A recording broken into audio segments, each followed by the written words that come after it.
दोस्तों जय हिंद, कैसे हैं आप। Welcome to selection IAS. UPSC की तैयारी कई बार लॉन्ग जर्नी बन जाती है ना चाहते हुए भी। ऑलराइट, हम सभी की कोशिश होती है कि जल्द से जल्द पहले अटेम्प्ट में, दूसरे अटेम्प्ट में यूपीएससी को निकाला जाए। ओके, बट कई बार ये लॉन्ग जर्नी हो जाती है और एक अटेम्प्ट भी अपने आप में एक बड़ी लंबी जर्नी है। Okay, but every second day, every third day UPSC की तैयारी में आप देखते हो कि डीमोटिवेशन हो जाते हैं। ऑलराइट, पढ़ने का मन नहीं करता है, लगता है अपने ऊपर शंका करने लग जाते हैं कि क्या एग्ज़ाम मुझसे हो पाएगा, क्या मैं प्रीलिम्स भी निकाल पाऊंगा। तो मैं आपको बता दूं कि ये सभी व्यक्तियों के साथ में, सभी कैंडिडेट के साथ में होता है। You are not special. Even जो टॉपर्स होते हैं, जिन्होंने इस साल बहुत अच्छे स्कोर किए हैं, उनको भी सेम फीलिंग आ रही होती है। ऑलराइट, तो इस बात को सबसे पहले आप मान लें कि definitely this is the part of the process. ऐसा होगा, होना ही है, और अगर ऐसा नहीं हो रहा है तब कोई प्रॉब्लम है। ओके, तो डिमोटिवेशन से कैसे डील किया जाए। ना चाहते हुए भी डिमोटिवेशन आपको आएगी, तो ये जरूरी है कि आप अपने तैयारी के साथ साथ डिमोटिवेशन से फाइट करते रहें। आप तो किस तरीके से डिमोटिवेशन के ऊपर आप विजय प्राप्त कर सकते हो, अपनी तैयारी में बेहतर प्रोडक्टिविटी के साथ इस एग्जाम को क्वालिफाई कर सकते हैं। Let's understand it. See, number 1, आपको पूरी यूपीएससी की जर्नी को है ना एंजॉय करना पड़ेगा। Enjoy your preparation journey. Okay, इसका देखो मतलब क्या है कि यूपीएससी की तैयारी हो सकता है 1 साल का, और 1 साल तो इसके एग्जाम के प्रोसेस में निकल जाता है। प्री होता है, उसके 3 महीने बाद मेंस होती है, फिर 4-5 महीने बाद इंटरव्यूज होती हैं। तो आपको इस पूरी प्रिपरेशन को एंजॉय करना पड़ेगा। कभी भी तैयारी अगर आपके लिए एक बर्डन है, ओके, तब आप उसको एंजॉय नहीं कर पाओगे। तो आपको मजा आना चाहिए लक्ष्मीकांत पढ़ते हुए, स्पेक्ट्रम पढ़ते हुए। अगर आपको मजा नहीं आ रहा है, इसके बाद भी आपको पढ़ना ही पड़ेगा, है ना। You don't have any other option, because आपको इस एग्जाम को देना ही है। और बोलते हैं अगर आपको रोना ही है, अगर किसी काम को करने के लिए अगर आपका मन नहीं है लेकिन उस काम को फिर भी करना पड़ रहा है, तो हंस के करो या रो के करो, आपको करना ही पड़ेगा। तो रोने से अच्छा आप उस काम को हंस के करो, because you don't have any other option. Alright, तो जितना आप उस तैयारी को एंजॉय करोगे उतना ही आपको मजा आएगा। अब देखो, एंजॉय करने का मतलब क्या, मतलब ये कि सपोज कि आपने एक टॉपिक पढ़ा मॉडर्न हिस्ट्री से, स्पेक्ट्रम से, मान के चलो entry of Mahatma Gandhi in India freedom struggle. Alright, इस टॉपिक को पढ़ा आपने, तो सोचो अपने आप को, उस टाइम पे अपने आप को रख करके देखो कि गांधी जी ने किस तरीके से अपने मूवमेंट की शुरुआत करी, अफ्रीका में किस तरीके से अपनी एक इमेज बनाई, और इंडिया में आने के बाद यहाँ के नेशनल मूवमेंट को किस तरीके से बदला। और इस चीज़ को आप आंसर राइटिंग भी कर सकते हो इसके ऊपर, साथ ही साथ अपने दोस्तों से डिस्कस कर सकते हो, एक दूसरे से सवाल पूछ सकते हो प्रीलिम्स में, प्रीलिम्स टाइप के सवाल जो होते हैं एमसीक्यू फॉर्मेट में। ओके, तो ये चीज़ आपको वाकई हेल्प करेंगी। साथ ही साथ अगर आंसर राइटिंग कर रहे हो तो एक दूसरे का आंसर चेक कीजिए अपने पीयर ग्रुप में, अपने दोस्तों से। ओके, अगर आपके पास एक मेंटोर है तो उनसे आप इसके ऊपर अच्छा डिस्कशन कर सकते हैं। अपना आंसर लिख करके उनको दिखाइए, उसके ऊपर फीडबैक लीजिए और डिस्कस कीजिए उनसे कि आप किस तरीके से इसको और इंप्रूवमेंट ला सकते हो। Okay, number 2, have conversation with your loved ones. देखो, तैयारी के दौरान पहले ऐसा माना जाता था कि अपने आप को 1 साल के लिए कमरे में बंद करो और फिर आपका सिलेक्शन हो जाएगा, लेकिन दिस इज 2023 माय फ्रेंड।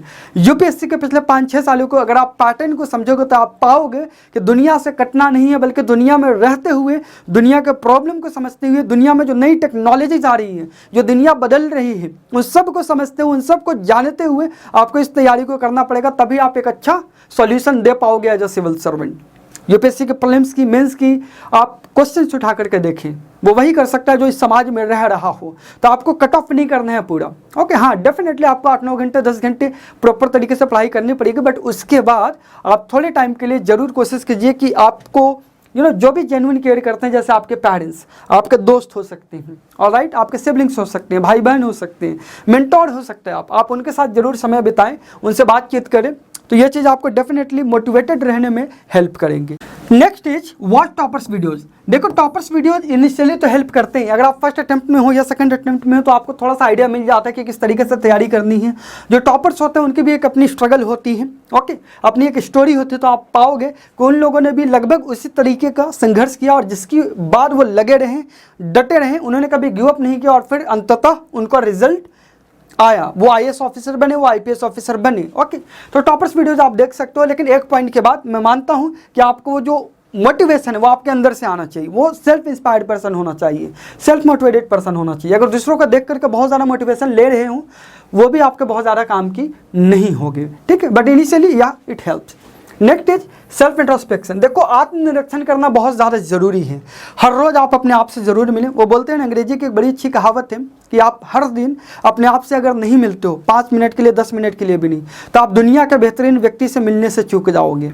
तो आप अपने लिए समय निकालें, अपने आप से 5 मिनट 10 मिनट बात कीजिए। सुबह उठ करके हो सकता है, मेडिटेशन का टाइम पर हो सकता है, या शाम को आप पार्क जाते हो, वहाँ पे बैठ कर 10 मिनट अपने आप से बातें करें कि मैं क्या कर रहा हूँ, आज मैंने क्या किया, क्या आज मैंने वो सारे काम किए जो मेरे सपनों को पूरा करते हैं, जो मेरे ड्रीम्स को पूरा करते हैं। अगले 1 साल में मुझे IAS क्रैक करना है, तो क्या जो मैंने आज काम किए उससे मैं अपने मंजिल की तरफ और गया या उससे और दूर चला गया। ऑलराइट, तो इससे कहते हैं सेल्फ इंट्रोस्पेक्शन, आत्मनिरीक्षण। इस चीज़ ने हर व्यक्ति की हेल्प की है, तो डेफिनेटली आपकी भी हेल्प करेगी और आपको अंदर से आपका जो वाई है वो और क्लियर करेगा। ये आप क्यों IAS ऑफिसर बनना चाहते हो, क्यों सिविल सर्विसेज ज्वाइन करना चाहते हो, अगर इसका बार बार आत्मनिरीक्षण करोगे ना, तो उस पर और क्लैरिटी आएगी, और क्लैरिटी आएगी और मैच्योरिटी आएगी, और आप बहुत अच्छे से डील कर पाओगे अपने डेली रूटीन से। उसके बाद आप देखोगे कि आपका जो डेली रूटीन है, जो टारगेट है, जो तैयारी है, वो तो बहुत ही स्मॉल है आपके पूरी जीवन से। आप जो काम करने वाले हो, आपके जो सपने हैं, आपको जो ड्रीम है, ओके, उसके कंपैरिजन में वो तो कुछ भी नहीं है। आप मान के ये चलो कि कल को DM बनोगे तो आपके सामने कितनी सारी अपॉर्चुनिटीज़ होंगी, कितनी सारी जिम्मेदारियां होंगी। तो अगर आप ये 8 घंटे की जिम्मेदारी को अगर नहीं पूरा कर पा रहे हो, तो आप किस तरीके से एक DM होने के बाद, एक SP होने के बाद, IAS IPS बनने के बाद देश की जिम्मेदारियों को संभाल पाओगे। उसके सामने ये तैयारी तो कुछ भी नहीं है ना। सो ये जरूरी हो जाता है कि आप सेल्फ इंट्रोस्पेक्शन करें, यहीं से इस तरह के विचार आपको मिलेंगे। और शाम सुबह अपने आप को योगा और थोड़ा सा ध्यान, थोड़ी सी मेडिटेशन में जरूर 5-10 मिनट दें। ये चीज़ें आपकी प्रोडक्टिविटी और आपकी एफिशिएंसी को बढ़ाएंगी, आपका टाइम को वेस्ट नहीं करेंगी। ऑलराइट, पर्सनल एक्सपीरियंस है, प्लीज़ फॉलो कीजिए आप इसे। Well, next is be consistent. देखो ऐसा है कि अगर आप कंसिस्टेंट नहीं रहते हो ना, आपने 1 दिन पढ़ा, 2 दिन पढ़ा और तीसरे दिन पढ़ाई अगर नहीं करी, ओके, तीसरे दिन अगर पढ़ाई नहीं करी, तो देखो होगा क्या कि अपने आप डिमोटिवेशन आने लग जाएगा, अपने आप सेल्फ डाउट क्रिएट होने लगेगा, अपने आप शंकाएं आने लगेगी कि क्या मैं ये एग्जाम कर सकता हूँ, क्या मैं इसको क्रैक कर सकता हूँ, क्या मैं प्रीलिम्स मेंस क्वालिफाई कर सकता हूँ। ओके, तो कंसिस्टेंट रहना बहुत ज़रूरी है। भले आप 2 घंटे के लिए पढ़ो, ओके, हो सकता है कोई दिन वाकई बहुत बिजी हो, पूरे दिन नहीं पढ़ सकते, कोई बात नहीं, आप 2 घंटे के लिए पढ़ो ना, 3 घंटे के लिए पढ़ो ना, लेकिन हर रोज़ पढ़ो। राइट, अगर आपने हर रोज नहीं पढ़ी तो काम बहुत मुश्किल हो जाएगा। ठीक है, साथ ही साथ आपको अपनी हॉबीज के ऊपर काम करना पड़ेगा। देखो आप जानते हैं कि UPSC इंटरव्यू में this is a must question, मतलब सभी से ये सवाल, सभी कैंडिडेट से ये सवाल जरूर पूछा जाता है कि व्हाट इज योर हॉबी, आपकी हॉबी क्या है। तो देखिए इंटरव्यू में अगर वो सभी से ये सवाल पूछ रहे हैं, ये ओपन सवाल है, मतलब ये आना ही आना है, मैं आज आपको बता रहा हूँ, आएगा आप सभी ये पूछा जाएगा कि आपकी हॉबी क्या है और क्यों है। ओके, और आपकी हॉबी किस तरीके से सिविल सर्विसेज में आपको हेल्प कर सकती है। तो हॉबी की एक इंपॉर्टेंस है जिसकी वजह से UPSC इंटरव्यू में ये आपसे सवाल पूछती है। अब हॉबी की क्या इंपॉर्टेंस है, देखो हॉबी ऐसे काम होते हैं जो आप करते हो इंजॉय करते हुए, ओके, जिसमें कहीं ना कहीं आप थोड़ी देर के लिए थोड़े से ना आप मतलब खो से जाते हो। तो ये चीज़ें हैं ना आपके माइंड को रिलैक्स करती हैं, आपकी बॉडी को रिलैक्स करती हैं, ओके, आपको पॉजिटिविटी से भर देती हैं ये चीज़ें। तो हो सकता है आप सिंगिंग करते हो सकता है आप पेंटिंग करते हो सकता है आप म्यूजिक सुनते हो, कुछ भी करते हो, ये आपका जेन्युइन हॉबी होना चाहिए, किसी और की हॉबी कॉपी नहीं करनी है, अदरवाइज UPSC इंटरव्यू में भी बैकफायर हो जाएगा। और यहाँ पर भी आप तैयारी के दौरान आप किस प्रकार से अपने आप को मोटिवेटेड रखोगे, अगर दूसरों की कॉपी करी हुई है हॉबी तो आपको खुद की हॉबी को समझना होगा, जानना होगा। हो सकता है आप नॉवेल्स पढ़ते हो सकता है आप वेब सीरीज़ देखते हो, बट कुछ भी करें एक लिमिट में करें, और 5-10 मिनट 15 मिनट आधे घंटे करने के बाद अपने आप आपको बहुत अच्छा लगता है, उसके बाद आप अपनी पढ़ाई कंटिन्यू कर सकते हो। ओके, तो ये कुछ बातें थी जिनको अगर आप ध्यान में रखें तो डेफिनेटली आप UPSC की तैयारी के दौरान डीमोटिवेटेड फील तो करोगे, लेकिन उससे फील करने के बाद आपको उससे लड़ने का तरीका मालूम हो। आप इन चीज़ों को अगर फॉलो करते हो तो डेफिनेटली आप मोटिवेटेड रहेंगे। ओके, और सबसे बड़ी मोटिवेशन आपके अंदर से आनी चाहिए, किसी बुक से नहीं, किसी किताब से नहीं। ओके, बड़े ज़रूरी है कि आप जो कुछ भी करें पूरी मौज के साथ करें, पूरी खुशी के साथ करें। और बोलते हैं ना कि मौज लो, रोज लो, और ना मिले तो खोज लो। ऑलराइट, तो इसी सोच के साथ आपको तैयारी करनी है। इसको जितना इंटरेस्टिंग बना पाएंगे, जितना एंजॉयबल बना पाएंगे, उतना ही ज़्यादा ये जर्नी आपके लिए आसान हो पाएगी। UPSC में किसी भी तरीके का अगर आपको डाउट हो या मेंटोरशिप चाहिए तो आपको selection IAS free counselling provide कर रहा है। फ्री काउंसलिंग का बुक करने के लिए आप 9625350287 पे कॉल कर सकते हो, व्हाट्सअप कर सकते हो।